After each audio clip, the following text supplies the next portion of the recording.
siswa SMA sederajat di Aceh yang mengikuti ujian nasional berbasis komputer 3 minggu yang lalu ditentukan bulan Mei.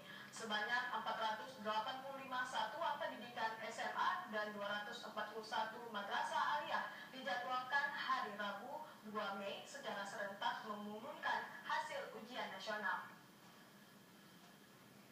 Hari Rabu sekolah mengumumkan hasil ujian nasional secara serentak dan tidak ada yang sudah keluar. Kata Kepala Dinas Pendidikan Aceh melalui Kabid Pembinaan SMA dan PKLK Zulkifli kepada TVRI belum lama ini. Sebelum hasil UN dibagi kepada wali murid, Puspendik, Balitbang, Kemendikbud mengirim wilayah dulu ke Dinas Pendidikan Aceh. Setelah itu baru diserahkan kepada masing-masing sekolah.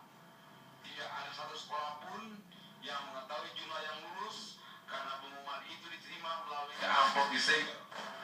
Zulkifli menjelaskan, penentu lulusan siswa mengacu pada UN mulai dari nilai ujian sekolah, UNBK dan perilaku siswa.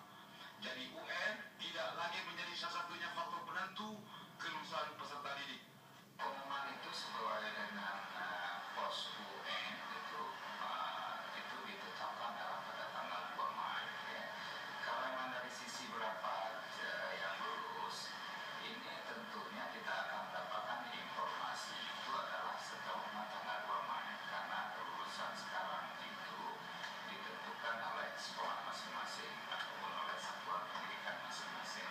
Jadi bukan ditentukan daripada hasil ujian nasional tersebut. Selain itu, pihaknya juga melarang siswa coret-coret seragam dan konvoi. Bahkan untuk mengantisipasinya, pengumuman kelulusan tidak di sekolah, melainkan secara tertutup. Bisa melalui ponsel atau dikirim ke rumah masing-masing. Sementara itu, pasca UNBK, sebanyak 5.287 siswa-siswi SMA, MA, dan SMK lulus undangan diterima PTN Indonesia sekaligus ranking kelima secara nasional.